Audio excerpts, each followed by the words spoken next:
A boa sorte, criando condições de sucesso na vida e nos negócios.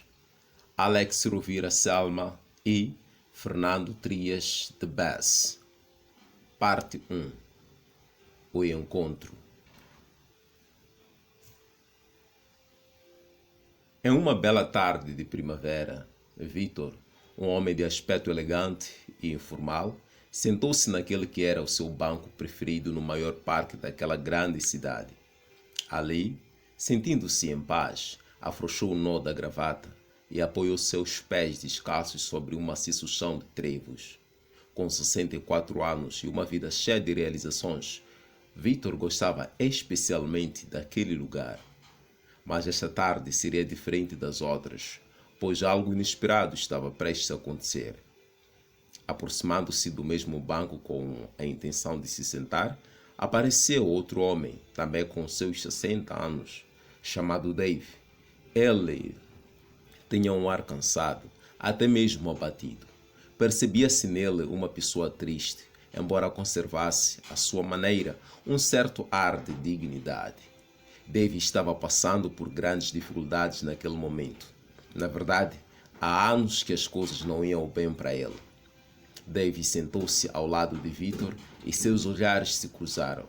O estranho foi que tanto um quanto o outro, ao mesmo tempo, pensaram que algum vínculo os unia, algo conhecido e longínquo, mas intimamente familiar. "Você é o Vitor?", perguntou Dave com respeito. "E você é o Dave?", respondeu Vitor, já certo de que conhecia naquela pessoa o seu amigo. "Não é possível. Não acredito. Depois de tanto tempo?". Eles se levantaram e se abraçaram soltando uma grande risada. Vitor e Dave tinham sido amigos íntimos de infância, dos 2 aos 10 anos. Eram vizinhos no modesto bairro onde viveram aos primeiros anos de suas vidas. "Te conheci por esses inconfundíveis olhos azuis", disse Vitor. "E eu te conheci por esse olhar tão límpido e sincero que você tem há 54 anos e que não mudou nada", respondeu Dave. Eles então compartilharam boas histórias de infância e lembraram lugares e pessoas que acreditavam ter esquecido. Até que Vitor, que via a cara do seu amigo uma sombra de tristeza, disse a ele: "Meu velho amigo, conte-me, como foi a sua vida?". Dave encorreu os ombros e suspirou. "Minha vida foi uma sucessão de erros". "Por quê?", perguntou Vitor. "Você deve lembrar que deixamos o bairro onde éramos vizinhos quando tínhamos 10 anos, que desaparecemos e que nunca mais se ouviu falar de nós. O motivo foi que meu pai herdou uma enorme fortuna de um tio distante que não tinha descendentes. Fomos embora sem dizer nada a ninguém. Meus pais não queriam que ninguém soubesse da sorte que tínhamos recebido. Mudamos de casa, de bairro, de vizinhos, de amigos. Foi naquele momento que você e eu perdemos contato". "Mas então foi por isso", disse Vitor. "Sempre nos perguntamos o que teria acontecido. A fortuna era assim tão grande?". "Era assim. Além disso, parte importante do que herdamos foi uma grande empresa têxtil em pleno funcionamento e rica em recursos. Meu pai, inclusive, a fez crescer ainda mais. Quando morreu, eu assumi o lugar à frente do empreendimento, porém tive falta de sorte. Tudo foi contra mim", contou Dave. "O que aconteceu?". "Durante muito tempo, não fiz qualquer mudança, pois tudo ia mais ou menos bem. Porém, logo começaram a aparecer concorrentes por toda parte e as vendas caíram. Como o nosso produto era o melhor, eu tinha esperança que os clientes percebessem que os concorrentes não ofereciam a mesma qualidade. Mas os clientes não entendiam de tecidos. Se entendessem de verdades, teriam se dado conta. Em vez disso, procuravam cada vez mais as novas marcas que iam aparecendo no mercado". Dave parou para tomar fôlego. Recordar tudo aquilo não era nada agradável. Vitor estava quieto. sem saber o que dizer. Perdi muito dinheiro. Embora a empresa continuasse sobrevivendo, tentei reduzir os custos de todas as maneiras, mas quanto mais eu cortava, mais caíam as vendas. Estive a ponto de criar uma marca própria, mas não tive coragem. O mercado pedia marcas estrangeiras e isso me deixou no limite. Como último recurso, pensei em abrir uma cadeia de lojas próprias. Demorei a tomar uma decisão e, quando o fiz, não era possível arcar com o custo dos aluguéis, com o faturamento que eu tinha. Comecei a atrasar no pagamento das contas e acabei tendo que vender os ativos que tinha. A fábrica, meus terrenos, minha casa, todas as minhas propriedades. Tive tudo na mão, tive tudo o que quis e perdi tudo. A sorte nunca me acompanhou. O que você fez então? Perguntou Vitor. Nada. Não sabia o que fazer. Todas as pessoas que antes me elogiavam agora me davam as costas. Fui de um emprego ao outro, mas não me adaptei ou não conseguiram me entender. Houve um momento em que cheguei até a passar fome. Há mais de 15 anos vou sobrevivendo como posso, ganhando a vida com as gorjetas que consigo, levando recados e recebendo ajuda das pessoas boas que me conhecem no bairro modesto onde moro agora. A falta de sorte sempre esteve comigo. Como não tinha vontade de continuar falando, Dave perguntou ao amigo de infância: E você? Como foi sua vida? Teve sorte?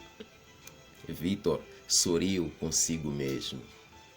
Como você deve lembrar, meus pais eram pobres, mais pobres que os seus quando viviam no bairro.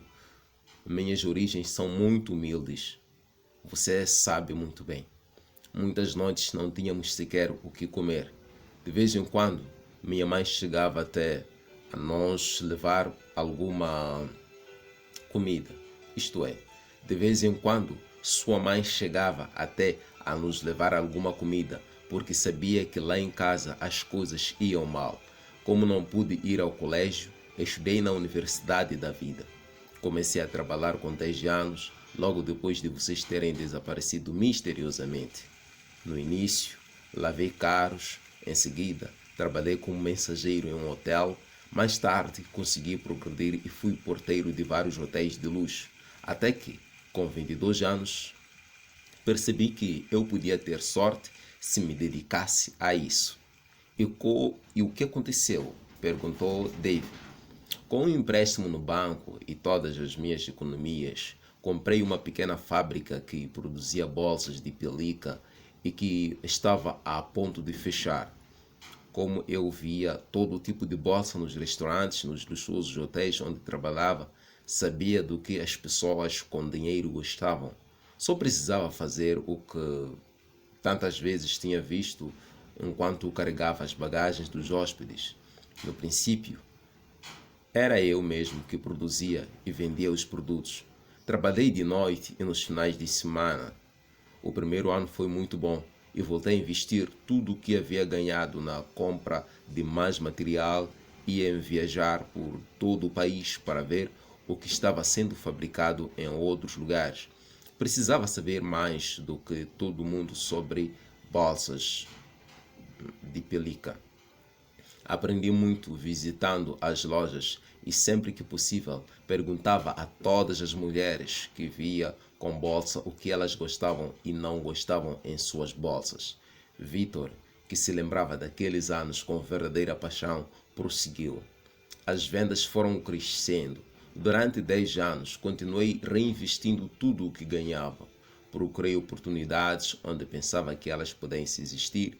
A cada ano mudava os modelos das bolsas que vendiam mais. Elas nunca deixavam de ter uma novidade. Nunca esperei até o dia seguinte para resolver um problema da fábrica. Tentei ser o responsável por tudo o que acontecia ao meu redor. Fui adquirindo pequenas fábricas, uma atrás da outra, até construir uma grande indústria. Finalmente, consegui criar um próspero negócio. A verdade é que não foi fácil, mas o resultado superou totalmente o que imaginei quando comecei tudo isso. Dave interrompeu o amigo, tentando diminuir a intensidade do seu último comentário. Você não acha que na verdade tem muita sorte? Você acredita nisso? Você acha realmente que foi apenas sorte? Perguntou Victor, surpreso. Não quis te ofender, nem menosprezar o seu feito, respondeu Dave, constrangido. Mas acho difícil de acreditar que foi apenas você o responsável pelo seu sucesso. A sorte sorri a quem o destino caprichosamente escolhe. Para você ela sorriu, para mim não. Isso é tudo, caro amigo. Victor ficou pensativo. Depois de um tempo respondeu, sabe, eu não herdei nenhuma grande fortuna, mas ganhei algo muito melhor do meu avô. Você conhece a diferença entre a sorte e a boa sorte, com maiúsculas? Não conheço, respondeu Dave, sem mostrar interesse. Aprendi a diferença entre a sorte e a boa sorte com uma fábula que meu avô costumava contar quando morava lá em casa. Sempre pensei e continuo pensando que essa história mudou minha vida. Acompanhou-me em momentos de medo, de dúvida, de incerteza, de confusão e também nas horas de alegria, felicidade e gratidão. Graças a ela, decidi comprar uma pequena fábrica com o resultado de 6 anos de muito esforço e com todas as minhas economias. Foi também essa história que influenciou outras importantes decisões que se revelaram cruciais na minha vida. Victor continuou falando enquanto Dave, com a cabeça afundada entre os ombros, olhava para o chão. Talvez aos 64 anos ninguém esteja mais a fim de ouvir histórias, mas nunca é tarde para escutar algo que possa ser útil. Como diz o ditado, enquanto há vida, há esperança. Se você quiser, eu posso te contar. Como Dave ficou quieto, Victor foi em frente. É uma história que ajudou muitas pessoas, não só gente do mundo dos negócios, como empresários e profissionais de todos os ramos. As pessoas que aprenderam e aplicaram a diferença entre a simples sorte e a boa sorte conseguiram excelentes resultados nas empresas em que trabalhavam. Para outras, ela serviu até mesmo para encontrarem o amor. Foi útil também a esportistas, artistas, cientistas e pesquisadores. Eu lhe digo isso porque pude observar em primeira mão.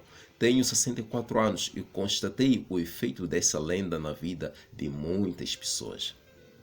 Mais animado e talvez movido pela curiosidade, Dave finalmente falou. Está bom. Então conte-me, qual a diferença entre a sorte e a boa sorte? Victor refletiu antes de responder. Quando sua família recebeu a herança, vocês tiveram sorte. Essa sorte, porém, não dependeu de vocês mesmos, por isso não durou muito. Só houve um pouco de sorte e é por esse motivo que agora você não tem nada. Eu, ao contrário, me dediquei a criar a sorte. A sorte, sozinha, não depende de você. A boa sorte depende unicamente de você. Ela é que é a verdadeira. Me arrisco até a dizer que a primeira simplesmente não existe. Dave não conseguia acreditar no que estava ouvindo. Você está me dizendo que a sorte não existe? Bem, digamos que sim, que ela exista, mas é tão improvável que ela aconteça especialmente a você ou a qualquer outra pessoa. E mesmo que aconteça, não dura muito, é passageira. Você sabia que 90% das pessoas que acertam na loteria não demoram mais de 10 anos para se arruinar ou voltar a estar como antes? A boa sorte, ao contrário, é possível desde que você se dedique a ela. É por isso que é chamada de boa sorte, porque é a boa, a de verdade. Porque é a de verdade. Qual a diferença? Insistiu Dave, que começava a sentir-se intrigado com as palavras do amigo. Quer ouvir a história? Disse Victor. Dave ficou em dúvidas por alguns instantes, mas acabou percebendo que, mesmo sem poder voltar no tempo, não perderia nada em escutar. Além disso, Era agradável pensar que seu melhor amigo de infância iria lhe contar, aos 64 anos, uma fábula, fora o fato de que já fazia anos que ninguém lhe contava algo como se ele ainda fosse uma criança. Está bem, vá em frente, concordou por fim.